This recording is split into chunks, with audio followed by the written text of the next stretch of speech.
because our tax advisor is in the building. He's internal. He's in the firm. You're not paying an extra advisory fee or a higher percentage point to work with a tax advisor. You're getting tax advice intertwined with your investment advice, and your investment advisor and your tax advisor are talking the same language. They're on the same team. Yeah, communication is key in everything. Taxes and marriage, communication. You gotta make sure you talk. I heard a great quote one time: "You're paying the tax on the seed, not the harvest." And so, didn't I tell you that quote? I said I heard it. I think in general, one of the biggest mistakes that a retiree can do, or that a retiree can make, is not doing tax planning at all. Welcome to the show. This is the Build Big, Live Bigger podcast. This is where you get real clarity about retirement so you can build a plan that blesses your life instead of becoming it. We'll share what you need to hear to replace worry with confidence, protect what you've built, and actually live your dreams, not your fears in retirement. Let's dive in. All right, so I got to know, what was your favorite part about the Key West trip? Probably the food. The food? We ate a lot of really good food. Yeah. But snorkeling on Dry Tortuga was pretty awesome. Have you ever been on a seaplane? No. Neither that have was the most surprising thing was how smooth the landing was on the water when we got there. Yeah. That was smoother than landing on land when we got back.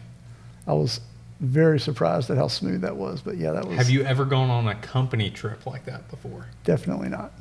Cool. I'm glad to know that we're doing some things right. Doing a couple things right. All right, so welcome to episode 6. I'm here with the tax advisor on the team, Chris Jennings. So, Chris, welcome to the podcast. Thank you. Episode 6, we kicked Luke off. Some folks, we got some comments that they were tired of hearing his accent. So, no, I think Luke definitely has the best accent on the team. Definitely. Yeah. So, funny backstory. Chris was actually my tax advisor for, I think I say 5 years, but actually it was 4. I think it was probably 4. Yeah. Chris was my tax advisor for 4 years before I poached him from my still accounting firm. So shout out Montgomery & Company.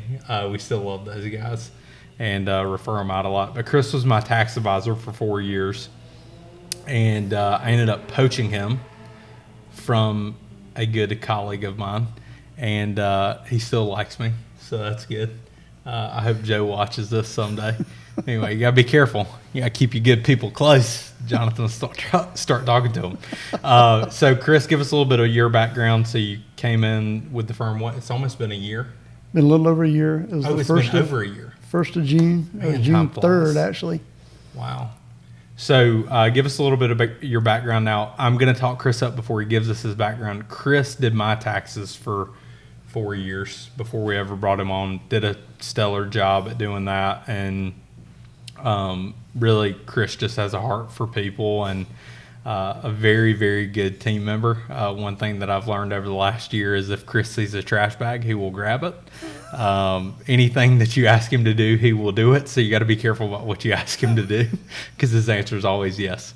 But just got a really good heart for people, and really, our clients, I think the only time a standing ovation has ever happened at a client event is whenever I said everybody give Chris a round of applause, just because of how much he's helped our clients save on taxes, and really just an area that's confusing to a lot of people, who brings clarity to that, really good at making complex subjects simple. And so Chris, give us a little bit of your background. I know you've been doing taxes for 20 years? 20 years. I have a master's degree in accounting from Clemson. We won't hold that against you either. Got in public accounting after that, and did personal business taxes for most of that time, and met you through Montgomery & Company, and that's how I ended up here. So awesome. Did a lot of representation. So what's it been like a year at Big Money? It's been pretty wild. Yeah. Public accounting is crazy one way. This is crazy another. Yeah. And so nonstop, but have loved the ride. It's been a lot of fun, and no 2 days are the same. So it's been a lot of fun, and a lot of fun meeting all the clients, meeting the team, working with everybody. Everybody's great to work with, and enjoy working with the advisors, with clients, and looking at specific cases for people, helping them with specific questions and issues and problems, and working through all those and seeing how we can best help them. So it's been a lot of fun. Awesome. What's been your funniest moment working at Big Money so far? Funniest moment. Probably the funniest moment was driving your boat and flipping you off the tube. That was a lot of fun. Good. Chris was the only person on the team that I trusted to drive my boat. So, Well, thank you, Johnathan. yeah, you're welcome. Fun boat to drive. Yeah. So Chris definitely took out some of my. I give him tight deadlines sometimes, and I think the throttle was representative of that whenever I was thrown off of the boat. So today, really, the purpose I want to give people actionable takeaways that they can take away from tax planning. So you had 20 years in accounting before you ever went into an investment firm. By the way, very few investment firms have an internal tax advisor. That was something that I saw that was missing. So before we get to tips and strategies that folks can implement, and keep in mind, if you go and implement a tax strategy without directly talking to a tax professional, you have to get advice directly from a tax professional on your specific tax situation before you go and implement that. I'm not the tax guy on staff. We're looking at him right here, but ultimately Chris doesn't know who's listening right now. So if you go and implement something on your own, you have to get advice signed off on by a tax advisor. So I do have to say that compliance requires me to say some of those things. So what are some of the biggest mistakes that you've seen folks made prior to coming on internal to an investment advisory firm? Maybe some of the mistakes that people make generally with taxes, and also investment-wise in your 20 years, without saying names. What are some of the biggest mistakes you've seen people make? A lot of our clients at the previous firm I was with were business owners. Some were really small businesses, run out of their living room. Others were very large businesses. But a lot of those folks just didn't keep good enough track of their expenses. Mm-hmm. They left money on the table because they didn't fully account for their expenses. Yep. And so they ended up having higher revenue than they should have. They paid taxes on higher income than they should have because they didn't keep track of all their business expenses, especially business mileage. Business mileage this year is going to be 70 cents a mile, and that's just huge. And if you keep track of all your mileage, that's a great deduction. Mm-hmm. And just a lot of people just didn't keep track of that. And we would see a lot of people come in and just like, there's no way you only had, 5,000 miles of business expenses as a real estate agent, for instance. Mm-hmm. Real estate agents are notorious for not keeping track of, not counting all their mileage. Yep. Just because they're in a hurry, or, they didn't think about that one extra trip, and, they drive a lot of miles. Mm-hmm. And business owners in general drive a lot of miles, and they don't think about things like going to the bank, going to the office, office supply place, mm-hmm. Going to meet clients for lunch. Well, I was going to eat lunch anyway. Yeah. Well, you met a client for lunch, that's deductible. Yeah. And so things like that you just don't think about. There are so many business trips that people aren't counting. And I hate doing that personally, so you just hire a bookkeeper. Right. But also for small business owners, there are a bunch of apps out there. MileIQ is one. There's a bunch of apps out there on your phone. They all do basically the same thing, but gosh, there's got to be 10 of them out there. Yeah. And they basically do the same thing. You just put it in your phone. It keeps track of the mileage, and you tell it this was a business trip, this was a personal trip.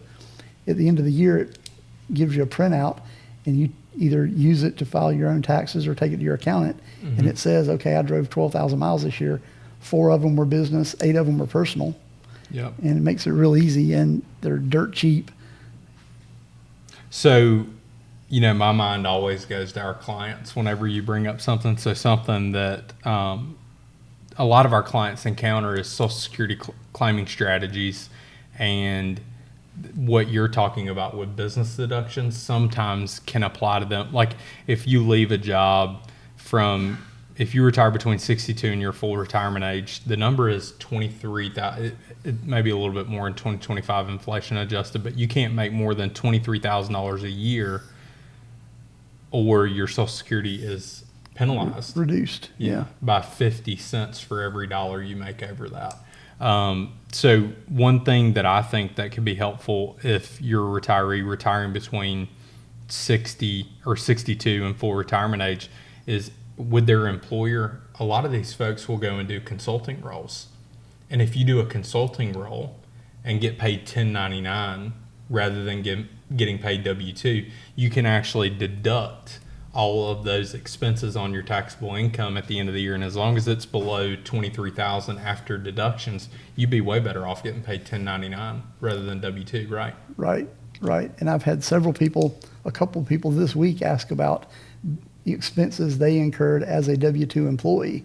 And one person asked about a home office. You don't get any of that as a W-2 employee. Yeah, 1099 is the way to go if you retire between 62 and 67. Generally. Generally. What's your answer to all my tax questions? It depends. It depends. Every time I ask Chris a tax question, he's like, it depends. So I said that, but it depends ultimately. So. Shout out to Dr. Cash at Clemson.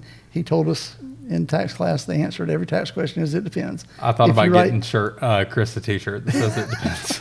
Now, Dr. Cash also told us if we wrote that on an exam, we had to tell him what it depended on. But answer is generally it depends. Okay, so specifically business owner not taking business deduction. What about business deductions? But what about retirees? What are some of the mistakes that you see retirees make whenever they're doing their taxes? One of the best tools for a retiree is something called a qualified charitable distribution. It's a QCD is the abbreviation. But when you get to required minimum distribution age and you have to start taking your money out of your IRA, all that money's just sitting there. Yep. And the government says, well, if you don't need it, we still want taxes off of it. So even though you don't need to draw that money out, we're going to make you draw it. And that's called an RMD. And once you reach RMD age, 72, 73, 75, depending on what year you were born, you have to start taking a required minimum distribution. A QCD lets you, if you don't need the cash, direct that to a qualified 501c3 charity. It can be your church, it can be the Heart Association, whatever your favorite charity is. As long as they're a registered 501c3, you can direct your the holder of your IRA account, don't give me the money, give it to my church, give it to this organization. Yeah. We had a guy last year that gave us a list of 6 organizations, and I want 500 here, I want 1,000 there, I want 1,200 here, and we did it, and he used up all his QCD on those organizations. Love and that. Now the trick is now you don't have to recognize that income. Yeah, because most people take the standard deduction, right? The standard deduction is so high nowadays. It's 30 grand, right? $31,500 for married filing jointly in 2025. Wow. Yeah. So most people are taking the standard deduction. If you do the QCD, the charity still gets your money. You don't have to recognize the income, yeah. And you still get to take the full standard deduction. It doesn't reduce your standard deduction. Yeah, it's not a tax write-off. No, it's just you're not recognizing income. Yeah, which is good. Yeah, you don't have the income from your required minimum distribution showing up as income. Yeah, and we're in the Bible Belt, so a lot of people tithe. So one thing that I've seen a lot of our clients do is if they're over 73, they'll take whatever their annual tithing amount is, yep. And they'll do that QCD, and then now they're getting the standard deduction and they're not paying tax on that, what they would have normally already given to their church. Right. It's coming from... it's their RMD instead of coming out of their checkbook. Yeah. And they're not paying tax on that money. So that's good. So what are some of the other things that you've seen maybe some retirees make a mistake on as it pertains to taxes? Just not planning for RMD income, knowing that they have to take an RMD, and we need to help people do Roth conversions early. Yep. Before they hit RMD age. The more money we can put in a Roth, it grows tax-free. You don't have to take it out in an RMD. And if you don't need the money, it just sits there. And it goes to your kids tax-free if you never use it. If you don't ever have to use it, it goes to them. They can take it out tax-free. So it's never, you've already paid the tax on it. I heard a great quote one time, you're paying the tax on the seed, not the harvest. And so. Didn't I tell you that quote? I said I heard it. That's a Johnathan Burgess quote, right? Look, I don't take credit for a lot of things. I heard it. Okay. I didn't say I said it. Well, Chris doesn't give me the credit sometimes, but yeah, I think I told I heard it from Johnathan Burgess. Oh my gosh. He said a brilliant quote. Pay taxes on the seed. Yes, I did say that. I think I heard that from someone though in full church. I just don't know where I heard it from. That was one of the first things I think I heard whenever I started to kind of dive deep into taxes, but most retirees have a ticking tax time bomb. Yes. It's like they have $1 million or $2 million in an IRA, and some people even have more than that. But if you have $2 million in an IRA, by the time you hit 73 now, you have to take right at $80,000 annual RMD, even if you didn't need the income. So, I mean, that just builds up. And by the time you're in your 90s, it's like 10% a year. So you got to take out $200,000 every year, even if you don't need the cash. Yeah.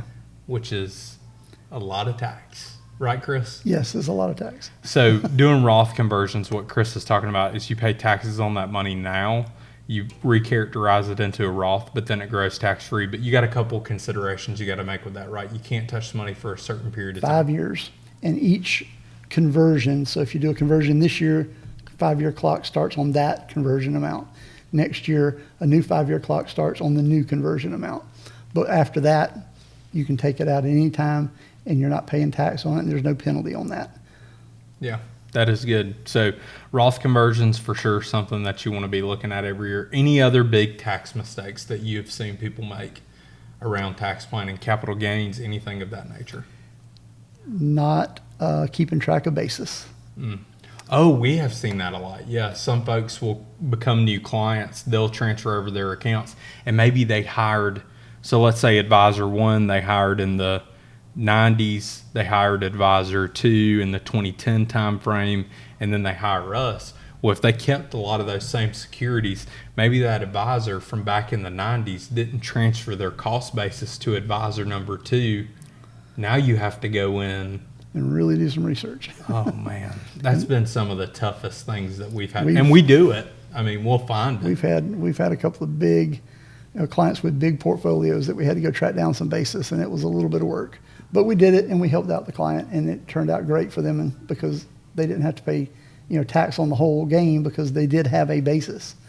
Another big thing is as retirees downsize and want to sell the house they've lived in for years, is again keeping track of basis, because the first $500,000 of gain is tax exempt if it's been your primary residence for 2 out of the last 5 years.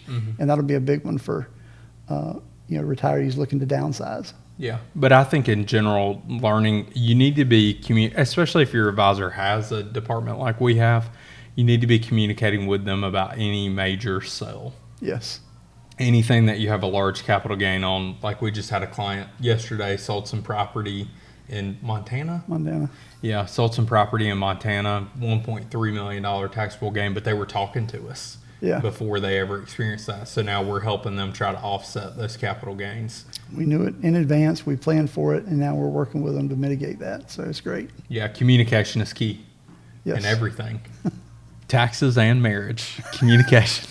You gotta make sure you talk. If you don't talk, you ain't gonna be able to figure anything out. Isn't that right, Chris? That's right. Okay, good. So any other big ahas that you've had pertaining to tax planning? We've got capital gains, Roth conversions, QCDs, the average retiree. What are maybe some of the other things they would run into?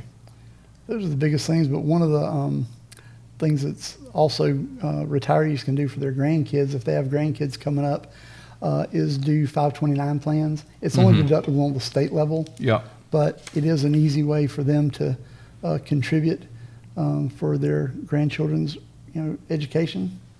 And there's a lot of flexibility with that. So say grandchild doesn't go, the first grandchild doesn't go to college, it can roll to another grandchild, and there's just lots of flexibility with that. But it's only at the state level, but it is a flexible tool. Yep. So going back to some of these that you already hit on before, I have seen clients just give $10,000, their RMD age, they'll give $10,000 to their church, and then they got to pay taxes on that $10,000, and they don't get a deduction on it because they have to take the standard deduction. Right. So utilizing QCDs, extremely important. I've also seen people make Roth conversions. They're like, hey, I heard on the radio it was a good idea to go and do Roth conversions. Had a gentleman one time, he converted $1 million, right at $1 million, it's like $960,000, but converted $960,000 all at one time. Wow. And he was Medicare age. Oh my gosh. So that not only impacted his taxable income, he was in the 37% tax bracket. So literally every dollar he converted, a large portion of that, he was giving 40 cents back to the IRS. That's a great idea, but now you got to make a ton of money on your investments. So you need to do systematic Roth conversions. That's something that we do. It's called the Tax Freedom Ladder. But talk a little bit about how you can strategically do those Roth conversions every year, and what are some of the things that you need to look at as you're doing Roth conversions. You mentioned Medicare age. There's something called IRMA, and that is the cost of your Medicare insurance. And so what you want to do is make sure you don't bump yourself up, not only in the next income tax bracket, but to the next Medicare cost bracket. Mm-hmm. So you can double or triple or quadruple your cost of Medicare for 2 years by making too much money in retirement. And Roth conversions is one of the easiest, unnoticed ways to do that, and really cost yourself a lot of money for 2 years for Medicare. Yeah, because the top IRMA bracket is what, $430, $440 a month each I think person? it's over 500 now, but it's expensive Per person. per person. That's $1,000 a month times 2 years. That's a $24,000 mistake. Yeah, If you're not careful. yeah, it can really impact. So tax planning is important, but talk about the importance of, if you're getting tax advice, there's 2 or 3 letters behind that person's name giving you tax advice. It's either EA, which is what you are, enrolled agent. Correct. And then you have CPA. Correct. So maybe talk about the difference between those 2 designations and the importance of those whenever you're getting tax advice. You want to have somebody with one of the 2 of those, Yeah. just because of the education and training and experience and the ongoing education. They're all subject to continuing. I know about the CE because I got to pay Chris's every year. So unfortunately, that's part of my role. But no, we do that for every team member. But the ongoing education to stay up to date on all the tax laws, Yep. any changes that come along, including the big beautiful bill that just passed on July 4th, had a lot of tax changes going forward. But CPA and the EA, for tax purposes, are basically the same thing. They can both do the same thing tax-wise: represent you before the IRS, prepare your tax return, Represent you before the IRS is a big one. You've actually done that for me before. Yes, I have. Chris got me out of an audit. Shout out, Chris. So, no, I actually think you got me through an audit is the better way to, Yeah. here or there. But We anyway, took care of it. I didn't have to talk to him. Chris talked to him for me. Took care of it. Yeah. So I think that anytime you're getting that advice, you have to make sure that just like whenever you're getting investment advice, sure, your brother may be successful at investments, but ultimately you want somebody who has the qualifications, who understands all the ramifications, not just the single thing that you're doing today, but how does it impact you long term? Right. And I think that whenever you're getting tax advice, either getting it from a CPA or an EA, what's the only thing an EA can't do that a CPA I was going to can come do? back to that. Yeah. Shout out to all my CPA friends. I don't want to sell them short. They are all very smart, and they have passed a very hard exam, and they all have a lot of experience. But the difference between EA and CPA comes from not the tax side, but the finance side. They can issue opinions on financial statements. They do financial audits. They audit financial statements for companies, and they can issue an opinion on that and say, yes, we audited company ABC, and all their Now, stuff. let me ask you a question. Is that required for a retiree? Do they have? That is not required for a retiree. So that's one of the big reasons we Yeah. brought Chris on. He could do everything for our clients, and none of our clients need audited financial statements. Those are for businesses, and for CPAs that do that sort of thing. It's very important. It's very necessary. Oh, yeah. Just not for our clients. And so an EA is quite sufficient. I think so too. We got a pretty good one. So Thank you, Johnathan. If retirement clarity matters to you, don't wait. Text BOOK to 864-920-3155 or click the link in the description below to get a free copy of Johnathan's book, Retire Right. So we talked about the importance of QCDs, Roth conversions. One of the other things that I wanted to hit on, because it's something that I see our clients do all the time, is they will gift stock to their kids, which is okay, which under the gifting rule is what's the gifting exclusion? It is now, this year, it is $18,000 Per per person. So So a mom and married- dad Mom and dad can each give each child $18,000. Okay. And it's no gift tax to the recipient. You just can't write it off as the person making the gift. Yeah. It's just you're transferring it from one person to another with no income or gift tax implications to the person receiving the gift. Yeah, so that's not as big of a deal if you had a child who was wanting to pay for college. Well, you could just pay for their college directly too, but buy a car, buy a business, that's more often than not where that's going to come into play. But if they needed the money now, that's fine. But if it was a long-term gift, it's more important, in my opinion, that they get stepped up basis, Correct. which is very overlooked, I feel like, by a lot of our retired clients, where they will actually gift a child stock now, which is fine if they want to use it now, but they don't. A lot of them don't understand that if they wait until they pass away or they spend the money with them, then whenever that person passes away, the child or the person inheriting the money gets a step up in basis, so they don't pay any taxes on the growth. Correct. Same way with a house. I probably see that more often with house type. House is more important, or You've more probably- more common than stock, but it's Yeah. both important because it happens to both of them. Well, you've probably seen that fairly often when you were working in accounting, where a parent would put a child on a house while they were alive, and Yep. then when they sold that house, let's say $1 million house, mom and dad bought it for $100,000. No step What up. happens to the kids? No step up. They've still got the parents' basis because they got it before the parents passed away. Therefore, they have the parents' basis, not the step up basis.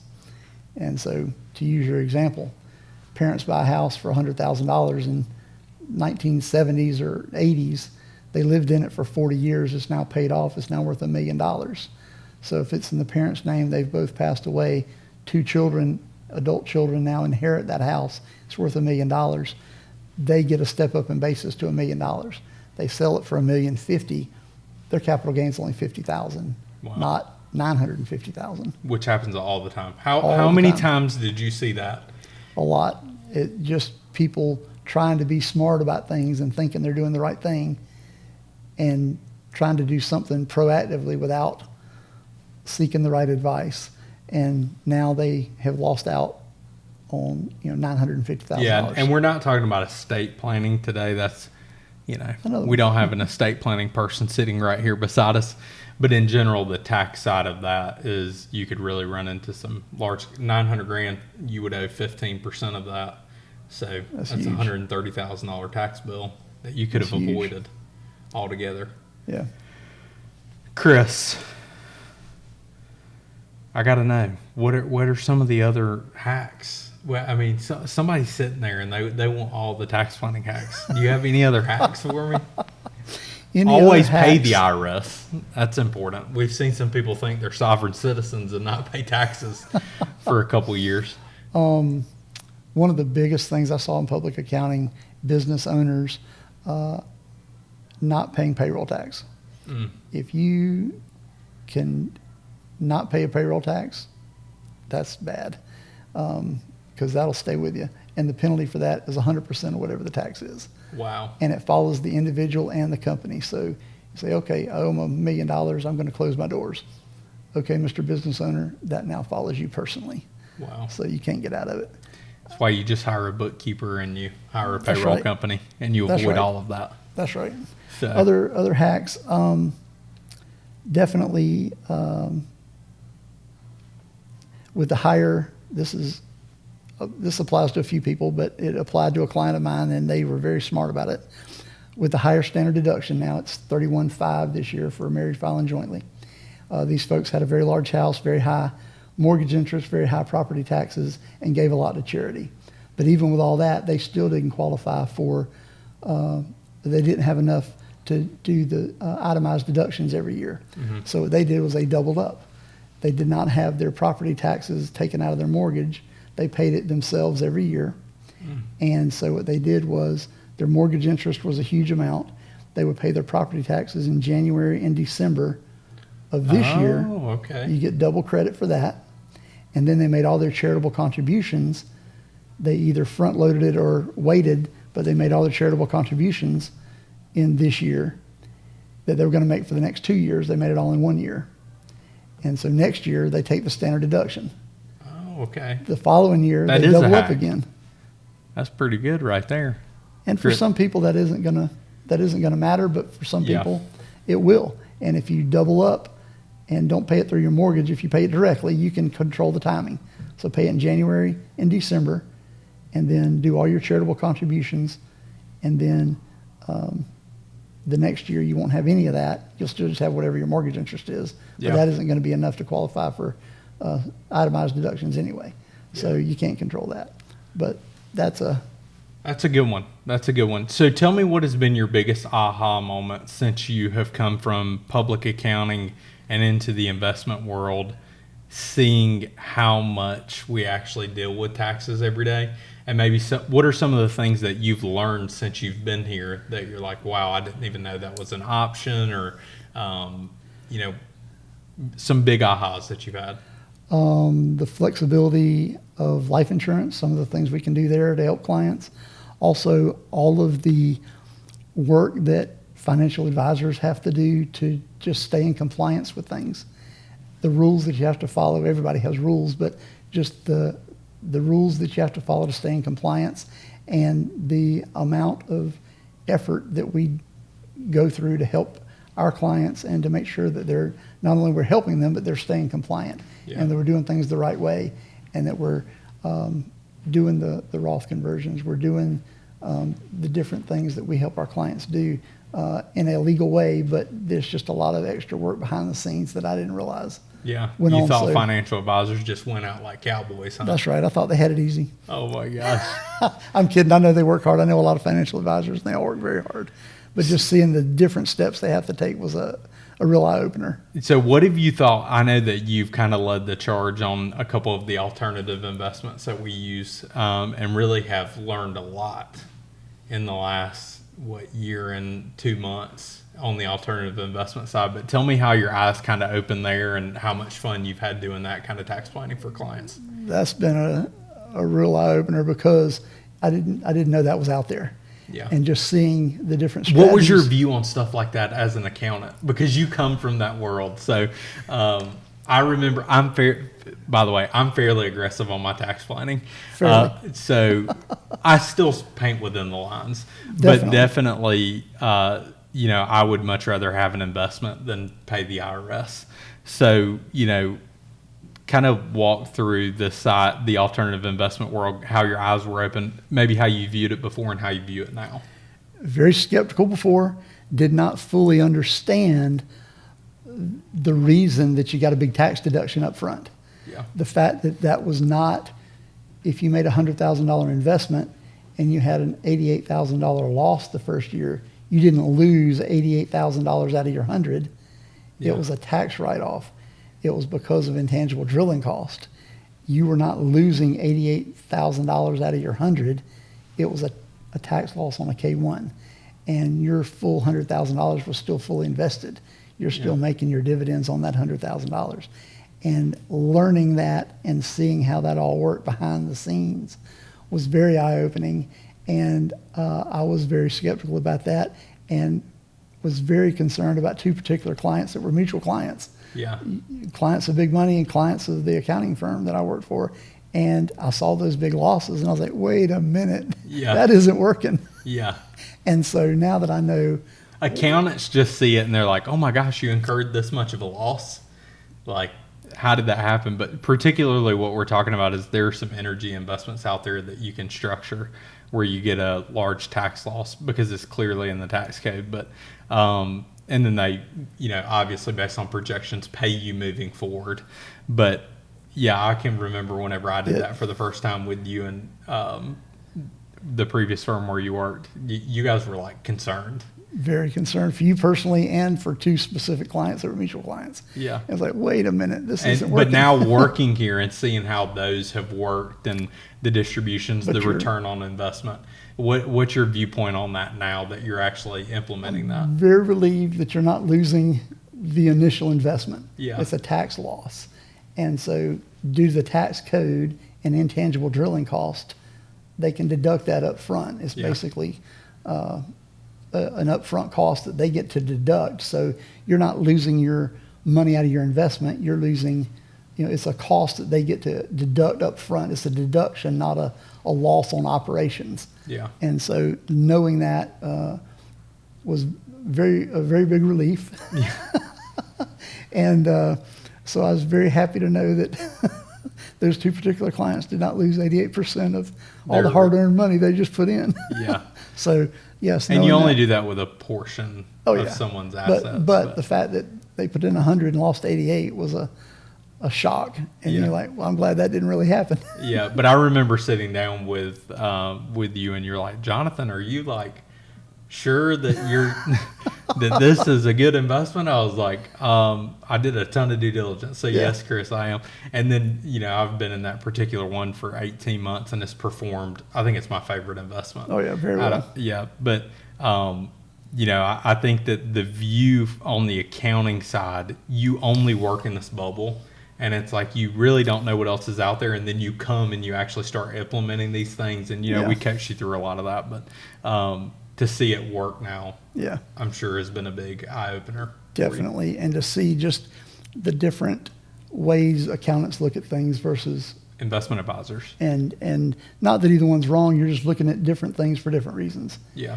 And accountants are very much here and now.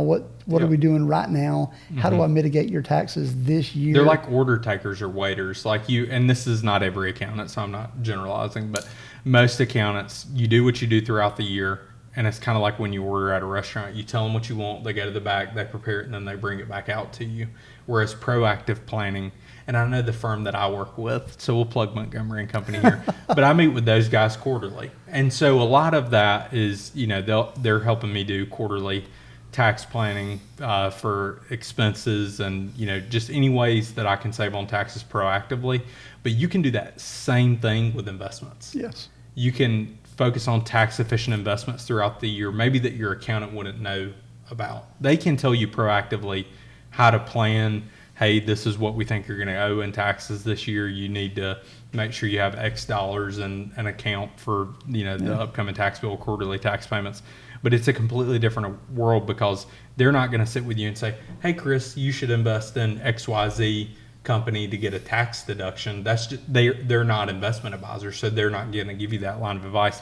And the nice area that I've seen that we've found is that middle ground where you do help clients review previous year's tax returns. You do help them plan from a tax standpoint all the same things you used to do, but now you're adding that layer of tax efficient investments on top of that. Right. And not only are you helping them proactively plan for future tax years, you're also helping them invest in things that they can get tax deductions and have an investment that's working for them rather than paying the IRS, tens of thousands of dollars of their hard-earned money. Right. So, quick shout out to Joe. They do a lot of proactive tax planning, not from an investment side as much, but just a lot of proactive tax planning. So shout out to them. They're good guys. They're all right. Joe looks like Dave Ramsey too. You can tell him I said that whenever you see him. Just a more handsome version of Dave Ramsey. So I can remember whenever I had one client, and I had a good relationship with the partner firm that was doing this client's taxes, and I knew the guy who the accountant was, and he called me. He was like, Johnathan, this client lost, so they did a $100,000 investment. He said they lost $88,000. I was like, yeah, that's generally the point with all of our investments. And he was like, what do you mean? I was like, it's an $88,000 loss, right? I was like, yeah, that's the point. He was like, but I was joking with him. And it's just because I had a good relationship with this guy. And I had him on the hook for probably 2 minutes. And then I was like, all right, I'm done messing with him. I'm like, it's in the tax code. It's section XYZ. It's an intangible drilling credit. And he was like, oh, okay, I get it. But I really enjoyed messing with that accountant for about 2 minutes. But that's just because I had a good relationship with him. But I think in general, people overlook the tax side, or there's the other end of the spectrum where I don't know if you've actually seen, there are a lot of tax-focused firms who say they only do tax advising, and they're like flat fee firms where you'll pay them $10,000, $20,000, $30,000 to do a tax plan for you, and a lot of them will do shady work, like captive insurance companies. Have you seen any of those? Yes. That was a big deal the last 2 years I was in public. and we had a big, nobody we were directly working with, but we did advise one particular client not to do a certain investment because we thought that's what it was. Yeah. And I don't know if that ended up being the case or not, but we advised him against doing a certain thing because we thought it was that. But there was a lot of guidance in public accounting about captive insurance firms and doing those. And that's definitely, if you look at a scale of 1 to 10 on tax planning, and a 10 being, so let's say a 1 is you do your taxes at H&R Block, a 10 is you are avoiding taxes, tax evasion, like not paying your taxes, you're going to jail, is a 10.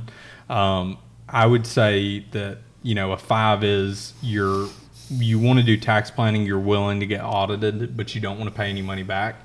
A 6 is you're willing to get audited and you would pay money back.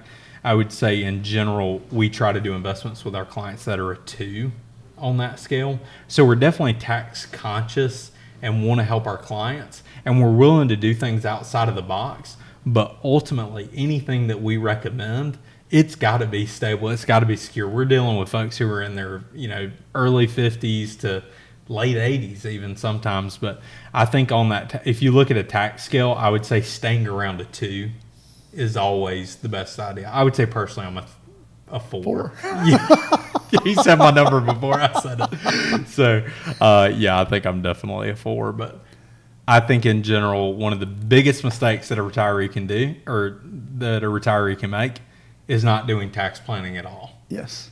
Just simply going for the highest rate of return, not understanding how it impacts your tax situation, making tax decisions without informing a tax professional. Because 9 times out of 10, these people, like an enrolled agent or a CPA, are going to know more things than you. And as we were growing, that was so important to me. I hated telling a client, you need to talk to your tax advisor. Now, whenever I say you need to talk to your tax advisor, guess what they do? They walk down the stairs from my office and they walk right into your office, because our tax advisor is in the building. And for our clients who are in Simpsonville and Spartanburg and soon to be Charleston, you get zoomed in and your tax advisor is right there. He's internal. He's in the firm. You're not paying an extra advisory fee or a higher percentage point to work with a tax advisor. You're getting tax advice intertwined with your investment advice, and your investment advisor and your tax advisor are talking the same language. They're on the same team. And I think that has been one of the most transformative things that we have done in the firm, is implement someone like you being on the team and giving our clients tax advice that they don't have to call their accountant who doesn't know about their investment portfolio. You just go talk to the lead advisors. If you have a question, hey, tell me about XYZ client, you get their full background, their full financial picture. You know exactly what they're invested in before you give a tax recommendation. And I think that is so important, that all the members of your team are under one roof and you're not having to call 12 different people with 12 different investment philosophies and getting conflicting advice. You want integrated, same page advice across every level. Right. So I just love that you've been on the team for a year and 2 months. Chris is super. We give each other a hard time.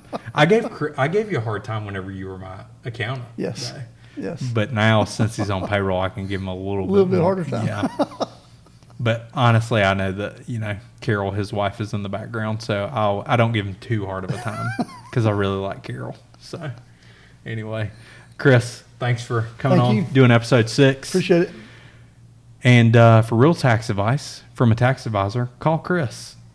But you can't unless you're a big money client. So sorry, you can't just call Chris and use him. Chris is for our people only. But if you're a client, listen to this, and you want tax advice, call Chris. I don't know if he has a ton of time on his hands. I know he doesn't, but he'll fit you in some way, shape, or form. So thanks for listening to episode 6. And make sure you like and subscribe to the channel. I know we got a bunch of you out there that listen to this and you're not subscribed. Go subscribe. It's the biggest compliment that we can get. Leave your honest rating and review of the show. We'd love to hear your feedback on the show, what you think so far. And thanks for listening to episode 6, and we'll catch you on the next one.